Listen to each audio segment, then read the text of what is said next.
Good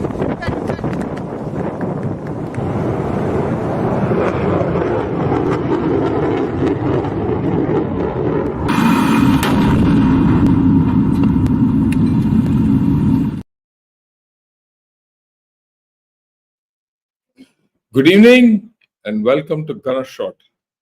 Ganesh shot में आप सबका स्वागत है। Today we going to analyse the defence budget. Well, we all know कि कल की बात है, the defence budget was, the union budget was announced. A lot of discussion on that, and we didn't see much of what was there in the defense budget except some headline figures were given. And unfortunately for us, this has been a trend. Earlier, the defense budget used to at least tell, the budget used to tell where the defense was heading. This time, that's not there. It's not only this time, for the past 3-4 years, this government has made it a point not to put out some P's and Q's of the defense budget. And that worried me even last year and the year before that. And if anything, it's even more marked. But let's get to the nitty-gritty of the whole story and to see where this thing is going. Right. First, let's get the headline figures. These are the major macro figures which have been put. This was compiled in Bharat Shakti, so I just lifted it off and put it because this is there everywhere else. But I thought Brigadier Chatterjee had, made a beautiful way of putting it, very neatly compiled. So let's go over the headline figures, then I'll talk of the intricacies. Right? Yeah. Now, defense as a whole, MOD has been given 6.22 lakh crores. This is marginally more than the 6.21 crores given during the interim budget in February.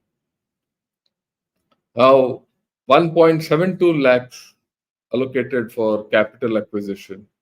That's about 20-odd%, a little less than 20%, but I'll come to those figures later. 92, thousand crores, almost a lakh crores for sustenance and operational readiness. That is normally known as the revenue budget.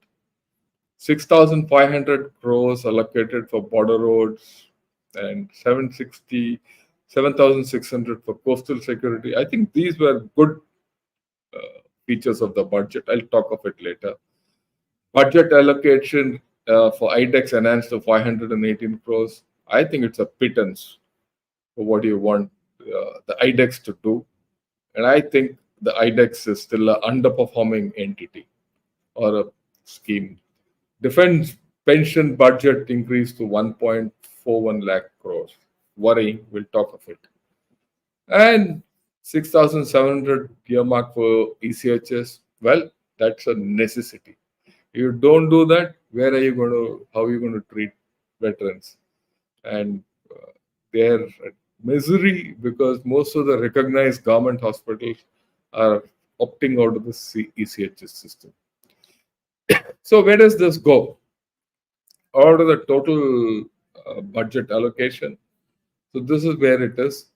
27% gone for capital expenditure, 14% about 15% for revenue expenditure, 4% for civil organizations under MOD, various. And then you come to the mega things, 53% for pay allowances and pensions, manpower. So that's huge. How to reduce this is the $1 million question. Because if you are able to reduce this, then things will start looking ahead. But let me give a outline analysis at this stage of this issue. Everyone said when Agnivir comes, this defense budget goes down. And I said it will not go down. I wrote about this. And people said I'm a fool. Well, it's there. The pension bill and the pay and allowance has gone up. Over and above that, the finance minister has allocated 6,000 crores for Agniveer. So overall, it's actually gone up. So the fact that the Agniveer system is a I think it's a failure, and it needs a the current system is a failure, and it needs a major rejig. Even the budget says so. If you don't listen to that, well, all the best, right? Uh, so okay, let's get ahead. I'll not comment beforehand. Yeah, the next important thing, which actually perplexes me, is 6.22 crore. This is from the PIB. Yeah? This tweet is from PIB. 6.22 crore allocated, lakh 22 crore, right? 6.22 lakh crores allocated to MOD, highest amongst ministries. This is a good part in the regular union budget 24-25. It is 4.79 higher than the financial year 23-24. The rest is all immaterial. Look at this.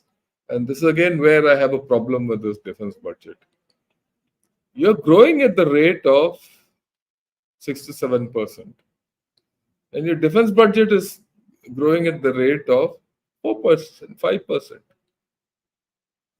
So is there a parity? Your defense budget is not even growing at the rate at which your economy is growing. So obviously, the share of the GDP to the defense budget has to reduce. It's a basic fundamental. You don't need to be Einstein to know about this. And that's what it is. I'll come a little later on the graphs which I have been able to get hold of. Okay.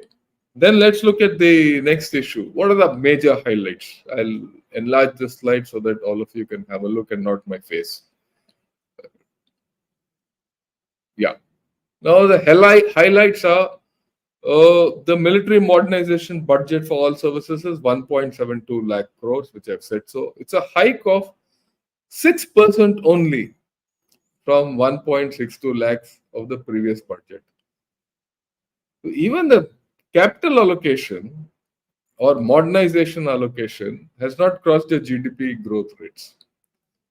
So actually, in real terms, it is lesser.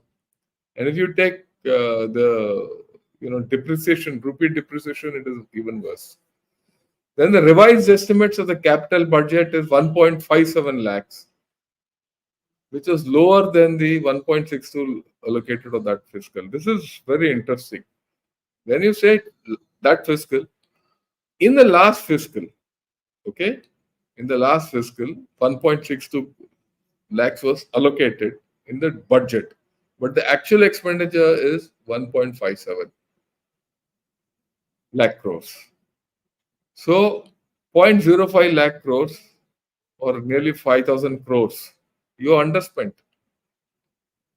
That it indicates that our procurement system, this is important. Let me come face to face with all of you. If in a budget you've been allocated X and you've not been able to spend that X, that too on capital allocation, on military modernization, there's something wrong internally with the MOD that you're not able to spend, or your planning is poor, or all of the above. Or this money has been finally taken off and given somewhere else. Possible, our Ministry of Finance does it. And after undercutting in the previous year, and you only raised 6%, you're not even compensated for what you couldn't achieve last year. So there's a problem in this defense budget. Let me put it up front. I'm not happy with it at all. And I'm not happy with it because of fundamental reasons. It's not political. It's not for a party or another party. Basically, the Ganit is wrong. The mathematics are wrong. Absolutely wrong. I have no doubt in saying you can quote me anywhere you want. Okay. Limited hike in the capital budget due to fewer contracts signed by the armed forces and certain slippages in scheduled payments and deliveries. This has come out in, I think, either Economic Times or Times of India. I picked it up from there and put it because I didn't have the time to do all that. So I scanned the papers today with my knowledge. I picked up the important points and put it here. Right. Government has not listed out the expenditure plan for the defense capital budget. Again, this is some, I think, Mint, if I'm not mistaken. Now, this is a major issue that you're going to spend so much, right? It's supposed to be the highest expenditure of the union government. And the fundamentals of this expenditure are not spelled out by the union budget. And this is something which is, very peculiar to the Indian system, that the budget carries a lot of importance. In other economies and other countries, the budget is just allocation. The main policies come out of the people who are given the money. Not in our case. In our case, everything is the budget. The budget is the one which sets the tone. And in this, the government has not listed out the expenditure plan. Okay, now let's look at the revenue expenditure. Revenue budget for defense, which includes pay and allowances for the armed forces, allocation for fuel, ammunition, and maintenance of assets, critical space, and other capabilities, saw a rise of 2.82 lakh crores from 2.7 crores in the previous fiscal. This is the budget which makes the forces run on a day-to-day basis. And that's also got a very marginal jump. Now, 30% hike in the budget of Border Roads Organization, I think very good. Then your infrastructure along the border will go up, your infrastructure in Andaman will go up, your airfields will go up, and whole lot of things, which is very good, which I think we have been able to sustain. This gives a great fillip to our ability to react on the border and also in Andaman and in new capabilities which you're building. The whole thing is not there, but 30% hike in BRO thing is very good. I only hope they are able to spend it and finish it off. But my guess is this is one thing which is going on well in India, and no one will give 30% hike in budget unless there is very clear-headedness and clarity that that money will be spent and schemes are at the stage where this money will push them forward, which is good. I'm glad. Then the allocation to Coast Guard is also higher. It's about 6% higher. Even if it's 6% higher, I'm happy that Coast Guard has got more money because it strengthens your security. Your first layer of security is the Coast Guard, your coastal security, which is very good. Okay. Next, here comes the problem. Overall allocation is below 2% of India's GDP. This is a problem area. We have gone back to old days. Not even old days. We have gone back prehistoric days. Again, repeatedly, you are at below 2% of the GDP. How does this affect us? I'll explain because I've done a comparative analysis of what we are spending and what other countries are spending. And what's going to be the impact of this? Because you're going to again spend less and you will banking on Atmanirbharta. There are larger strategic implications of this. Somewhere, I think we are missing the bus. Indian Armed Forces will spend approximately 130 billion on capital procurement over the next 5 to 6 years. So this is also something which you have to understand. The capital procurement will continue to be a lot of money is still going to be spent on import. It's not only import; it's also committed liabilities. You got an item already for which you're paying over a period of time, right? In installments. That's the normal way of spending. So that will take time. So for that to get liquidated next to 5 6 years, plus certain items we will have to import whether you like it or not. Right? Maybe not big ticket items, but there are items which you will import. For example, the S400, we have not got the full delivery from Russia. So our payment will continue only after the delivery is achieved. So this is going to take time. And so whenever we talk of Atmanirbharta and all that those things, keep this in mind that you have it's almost a committed liability, right? You are committed to spending 130 billion in the next 5 to 6 years. That's about over $20 billion annually, and you cannot get away from it. And to that extent, it's going to affect your Atmanirbharta and it's going to affect your indigenization and all that. But it will not stop modernization because that's what you're spending it for. And why are you for being forced to import? This gives you a hard reality. The hard reality is that notwithstanding everything, our DRDO plus PSUs plus private industry cannot deliver in the next 5 to 6 years. This is saying a lot. This is giving you a overall mega picture that look, our technology is not strong. Our fundamentals are not strong. If your fundamentals are not strong, you're going to pay for it big time because China, as you know, it just finished its third plenum. Whatever the other issues are, they are looking at something like 29% more on science and technology allocations. They want to be a technology and science superpower, and that whatever they're going to achieve in the civil field through civil military fusion is going to get seep down to the armed forces. So you're looking at this technology gap going up over the next few years. That's concerning. That's why I keep saying, look, whatever you other issues are, we have a problem with this part of the story. Science, technology, and the gap between us and China, us and Western world. There are a lot of implications of this, right? I will talk of it. Okay, I found this very interesting article. This was there, but I didn't discuss it earlier because this was based on the interim budget. ORF ka hai by Lakshman Behra, who does this very well, incidentally.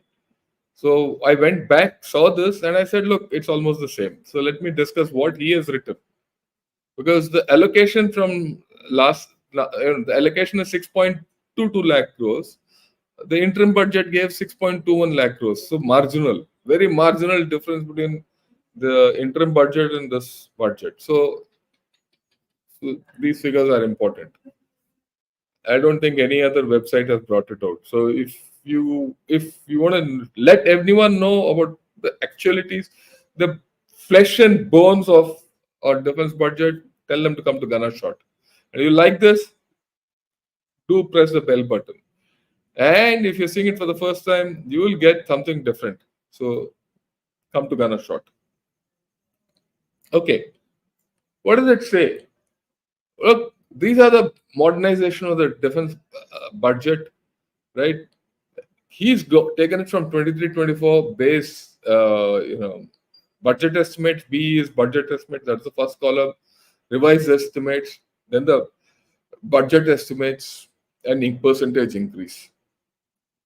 If you look at the modernization package of that 1.72 lakh crores, so right, so this is what it is, right? You look at it, the stress is on aircraft and aero engines. Great, but this is based on the previous thing. Not much will change. That's why I said the central government for some reason has not put it out, but there it's in the union. The budget full details will have it. Now it's up to people like me and you to take interest in it and propagate it, and that's what I'm doing. So if you look at it, 44.5% increase for aero engines, 2.5 for heavy and medium vehicles. That means that this increase largely would go for Zorawar light tanks. That's my guess. Now, it's gone down.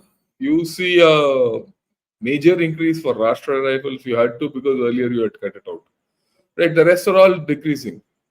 Your naval dockyard projects 1.6% increase. You need to do more. Look at what's happened to Brahmaputra. Brahmaputra is a case where your naval dockyard has malfunctioned. It is not because of any other thing. Well, there are technical reasons, but fundamentally there's a problem in the naval dockyards because naval dockyard mishaps are quite a few in our country. Unless you modernize your naval dockyard, it will go nowhere. So this is your modernization budget. Now look at this. This gives you the projection versus allocation. The blue bar is the projection, and the yellow or the ochre bar, orange bar is the allocation, right? So, I mean, understandably, we have fallen short of the projection versus the allocation, right? Consistently from 2018 to now.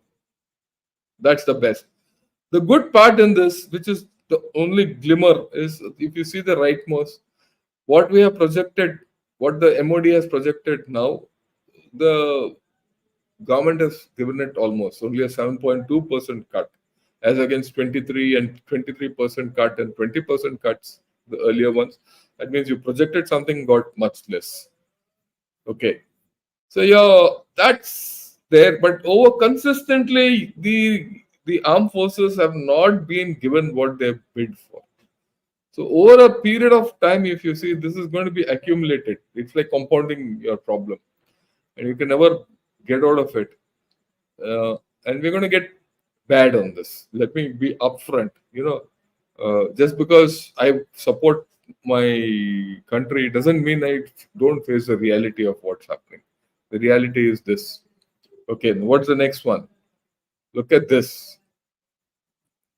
Okay, what is the MOD expenditure and what is the growth in the MOD expenditure year to year? Year on year, what is the growth pattern? So this is it. Again, you see the growth is going down. This is bad. Compared to last year, where have you grown? That's the issue. You're not grown. Our budgets are not growing consistently. They're going sporadically. Right? And that concerns us. That should be a major concern to all of us. But the worst is a little ahead. What is the worst? Look at this. This is horrible. What is this? This is the budget. Yeah. This is the GDP versus as a percent, or rather your defense budget as a percentage of the GDP. Look at the blue line. This is the budget allocated to the defense, 1.39. You're lesser. And 1.90 if you take civilians, pay, everything complete. The defense, that is what has been given. So this year you're at 1.9% of the defense budget, the macro budget. But as far as the MOD, what will get, the MOD will get is 1.39%. Consistently decreasing. And right from 2015, we are consistently decreasing. Except for a hike around 2020-21. That was when Eastern Ladakh happened. A small hike took place, again you're gone down. So if your defense allocation is going to be lesser than 2%, mind you, the MOD defense, the MOD expenditure is the baseline figure, right? Expenditure, right? And that is the overall what comes out in the thing. You see it's going down. And with this kind of a expenditure, you're going nowhere. And if you look at the macro issues of what the defense services, Army, Navy, Air Force have got, is even pathetic. I would say only pathetic, because the allocations are continuously decreasing, right? And the gap between what is being allotted to the MOD and what comes down to the defense services, this gap is constantly increasing, or rather almost constant. So unless these macro issues are not addressed, we're going to have a problem, because you're not going to get the capabilities which we say, oh, we need third aircraft carrier, you need 40 squadrons of fighter aircraft, you need tanks, you need more artillery guns. Well, you have to budget for it. If you don't budget for it, you don't get it. For the past 10 years, we have not been budgeting. Is there a reason for change? Well, we'll look at it. What's going to be the implications? I'm not finished with it as it. Okay. This is a poor trend line. Let's not have any doubt about it. And we should acknowledge the fact that somewhere we are missing the bus. Okay. What are the issues? The first issue is your time-bound planning and procurement is not streamlined as it. I said so. In the last year, you had to surrender what was allocated to you. This year, you've not been allocated what was surrendered, and that's also not been compensated. Actually, probably if you see what you got last year is what you got this year. That's it. And it also reflects on your procurement processes. It also reflects on your delays. It also reflects on the bureaucracy of the system. I'm talking of the system, not just the MOD, it's the MOD and the defense services. Somewhere we are going wrong. And I hope the CDS sits and talks. It's one thing to say we can defeat China and Pakistan, but you need defense reforms. That's the second point. Where defense reforms is the meat of the thing. There's no point in having a defense acquisition procedure reviewed, A, B, C, more rules brought in, no corruption, this, that, soon up procedures. But you need to enable procurement, and that's not been done. Defense reforms need to enable procurement. Defense reforms need to enable better planning. Defense reforms need to enable better capability building. I am afraid, if you see this budget and go back over this thing, we have,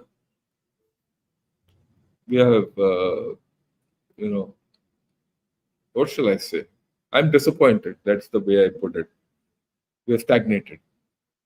Reduction of pension liability. Unless you reduce that pension liability, where are you going? 55% or 53% is only pensions. So the first part is defense civilian manpower cut. Everyone thinks the armed forces pension bill is more. You'll be surprised. The defense of civilians pension bill is equal. How do you cut that? See, it's very fundamental. Armed forces personnel, he goes after 15 years, 20 years. His pension is much less. The pension outgo is much less. But this, civilians who are paid out of defense estimates, he serves till 60. So when he retires, he's retiring at the highest pension rate. If anything, you need a Agnipath scheme for them. You have to reduce, or can you outsource? That's not happening. Why don't you? Is the reform of the DRDO, does it cater for this? Did the reform of the OFB cater for this? It's not. So it comes back to defense reforms connected with, you have to reduce. I didn't see anywhere, whether it was for the OFB or in the DRDO case, please cut, the overall civilian manpower. Even the people who are employed in the defense ministry and civilians in the defense ministry and service headquarters, you need to prune them down. Then what stops the government from sidestepping a person from regular service into PMF or government departments or PSUs or police forces or private sector, prior to pension liability being achieved? The chap who's got 12 years service, give him the option. You can go apply. These are the places where you can apply. If you get it, good luck, go. We'll recruit more youngsters. You don't get pension. Your pension, if you go to government agencies, they will give you the pension. Otherwise, go to the private sector, earn more. Why did you think like that? You want to think at Agnipath level 4 years without training him, right? And then, of course, the Agnipath has not been reformed. Everyone now knows that is a heavily flawed scheme. It has look, this defense budget has ensured that, or rather, revealed to you very clearly that the it is not going to reduce your pension bill. If it reduces the pension bill, it will be after 20 years or 15 years or whenever. Operationally, it is not good. It does not meet the aspirations of the people. It does not do many things. So why are you keeping it? You modify it with the aim of the next one, reduction of pension liability. That's it comes to the same thing as what I had suggested, some kind of a graded exit scheme. Then you'll reduce, right? And this is something which I somehow fail to understand why this is not being done. Basic common sense. Then you need a defense export policy, which has not been spoken of in this budget. Look, everyone says defense export, defense export, defense export. Defense exports we know has multiple effects. It gives you money,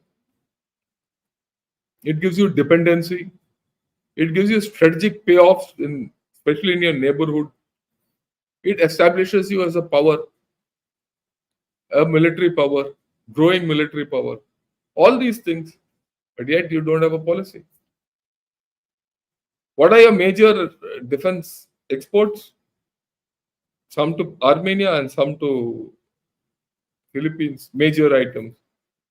Why don't you export to Bangladesh? Why don't we export to Sri Lanka? Why don't we export to Nepal, Bhutan?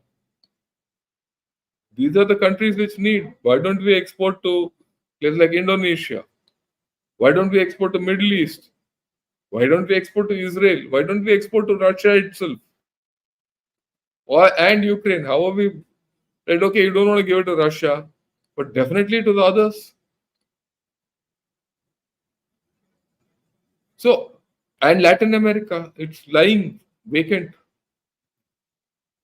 So, unless you think of this and budget for it, because you get money out of defense export, it's going to fund your other items. Okay, it doesn't fund other items. At least it'll fund your government. I mean, and I would have liked capability development highlights to have figured in the budget, which they have not. What am I going to get? What are we going to get as a nation? Forget me. I am at least the informed person of this budget business. What about the common people? Why everyone will ask, we are giving 6.2 lakh crores for the defense. It's a white elephant. What is this white elephant going to give me? That's the common question which everyone asks. Is there any interministerial planning for space and nuclear capabilities? I didn't see that. In every other country, this is followed. Why not in our country? I don't understand. Okay.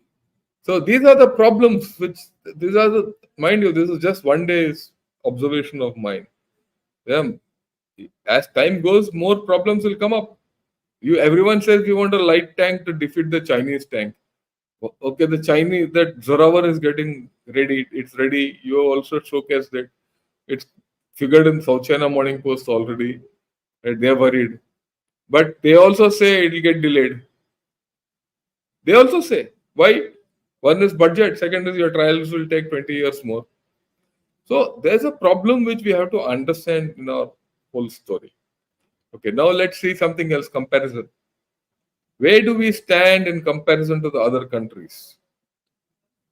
That's the interesting part. Okay, now look at it. China has increased defense budget by 7.2% last year. We spoke of it. And that year, over the last year, it was 6%. So 22, it was 6%, 23, sorry, 21 to 22, it increased 6%. 22 to 23, it has increased 7%. So effectively 13% increase over the few years. And actually, if you look at it over compounded over a few more years, it's doubled faster than you can imagine. And China has increased its defense budget for 9 consecutive years since 2015, despite a slowdown. Their economy is slowing down, but they're increasing their defense budget. Our economy is going up and you're decreasing the defense budget. Ye kya hai bhai? What kind of a regional power are we going to become? Something to think of. And incidentally, this is the 29th year on year rise in China's military expenditure. This is all from CIPRI. For 29 years, their defense expenditure has been increasing. Let's look at Pakistan. Pakistan, we say, doesn't have money, economy dubra, all that nonsense. His defense budget last year has increased 17.6%. It's the second largest increase in 6 years. And every year this is repeating. I keep saying, in Pakistan, Pakistan might be poor. Pakistan people might not have food to eat. Pakistan will be in a debt trap, everything. But their army will always have money for their defense. Now, Don, what does Don say? Major military acquisitions and funding for nuclear weapons and missile programs are to be financed through separate channels, hidden under a classified budget line. That has not appeared in the Pakistan's budget. So if you add that, it will be something like 24-25% increase. So you look at what we have done with our neighbors. Are you keeping up with the neighbors? And we are supposed to be living in some of the most dangerous environment. Is it so with this kind of a budget? Okay, let's go further. We have to understand it. Look at the global averages. Your global military expenditure on an average last year went up by 2.2 to 2.3% of GDP. From 2.2% to 2.3%, globally it has gone up. US from 2 plus it has gone down. So you are going against the global average. The big countries, big powers are spending more on defense. India is the only big power which is spending less on defense. And this is figured in CIPRI also. Look at Japan. Japan allocated 50 billion in 2023. It was 11% more than in 2022. Year on year, their increase is highest since 1972. Taiwan. Their military expenditure grew by 11% in 23. South Korea also has increased its expenditure by 1.1%. All China's neighbors have linked their spending increases to China's rising military expenditure, including Philippines, Vietnam, and Brunei and Indonesia and everyone. I mean, in effect, all countries which are affected by China's military rise are spending more for their defense. India is the only country which has a major problem with China, is reducing its defense expenditure as a percentage of its GDP. No, what more can I say? These are hard figures. This is not, and if you don't consider these hard figures, and if you chaps don't send it to others, all the best. All the best to all of us. And this is what our government is doing. They want to give to, look, I am not against other development. Must be given. But this is nowhere near reality. It's a time where there are global wars. You are committed in Arabian Sea for doing, anti-piracy operations. Ukraine war is raging. West Asia is in flames. Indo-Pacific is going up with Philippines and Taiwan. One Japanese newspaper says China can attack Taiwan in a week. One other chap says, I'm going to go into Philippines. If all that happens, you're affected and you're not prepared for it. You're not being prepared for it. Macro issues. So your macro planning is poor. Okay, let's look at NATO.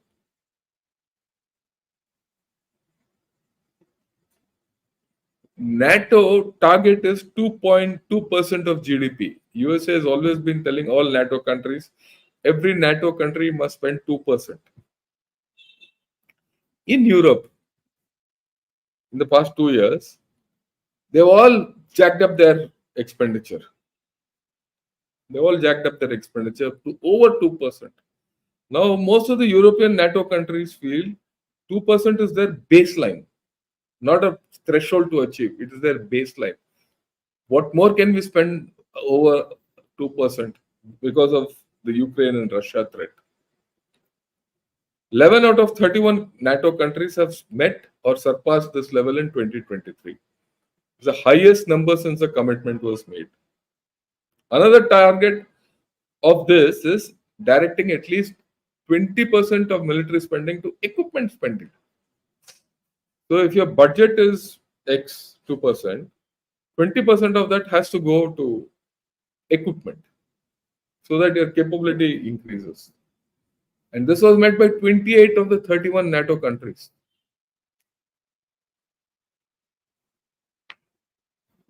So people are spending on equipment, people are spending more. And this has got a ripple effect. I'll just come to it. Okay, the questions which I have, and I don't have answers. Is this budget consistent with the threats? The answer is no. Is the defense budget consistent with our growth as a regional power? Is it consistent with ASEAN and Western Pacific nations' expenditure? No. Is it consistent with NATO expenditure? No. What is the impact on the neighborhood? What? Yeah, look, this budget is going to be seen by everyone. All your neighbors now know you're not going to spend enough on defense. Whom will it affect? What is your standing when people come to know, when Bangladesh tomorrow knows that China is becoming more powerful militarily than India, they will naturally lean to China or Sri Lanka. You think whatever you've done to Sri Lanka will stop doing what it is doing? It will still go to China. You think you'll get Maldives away from China with this kind of a thing? Okay. What is the impact of Atmanirbharta? I mean, we have to understand. There's very something. You're going to reduce import expenditure, which is good. I'm damn good. But this import expenditure is going to reduce from where? It's going to reduce from Russia, where we have already reduced defense imports from Russia and USA. So there are implications of this. Understand, it's a backhanded implication. What is the backhanded implication? If you don't, if US economy is not going to be dependent on your defense expenditure, but on NATO expenditure, which is the case actually, they're not interested in your partnership. They'll say, okay, when China comes, we'll handle it. So the US defense lobby is getting adequate orders because 20% is their equipment spending. Most of their equipment is for NATO standard. Most of the NATO standard is USA or France. There are no other major producers. So France and USA are anyway getting richer because of getting their economy is getting a boost because of NATO. Plus the fact that the Western Pacific countries like Japan, South Korea are also increasing their expenditure. They're all getting US arms. So the US defense industry base is chugging along. Their economy is doing well. Not yours. And you are not going to contribute for their economy. If you are not going to contribute for their economy and you are reducing your, they are not. Why will they be strategic partners to you? If they're not going to be strategic partners to you, you have to rely on yourself. So you have to go more focus on Atmanirbharta, more on defense expenditure for yourself. Are you doing it? Actually, this budget has put us in a catch-22 situation. Same thing with Russia. If you're going to reduce imports from Russia, one day he'll stabilize. In the international market, we'll say, okay, open up Russia's oil. On that day, he'll not be dependent on oil sales to you. In which case, your strategic equation with Russia will also undergo a change. Whether you like it or not, Russia has its own marbles. Take care. It'll take care. USA is not no more looking at you as a major defense partner for expenditure. If both these things put to combine, your clout will reduce unless your Atmanirbharta goes up. Atmanirbharta and everything will go up only if you invest more in technology, more in research, more in actual spending and all that. That you need defense, you need budget. The budget is not there. All the best. Yeah. So, look, normally I don't come out with such strong, thing. But the fact is, we need to, face reality, right? You need to face reality. The reality is, this budget is not what India needs. This defense budget does not meet India's aspirations. Discuss it. Okay. Now let's take the questions.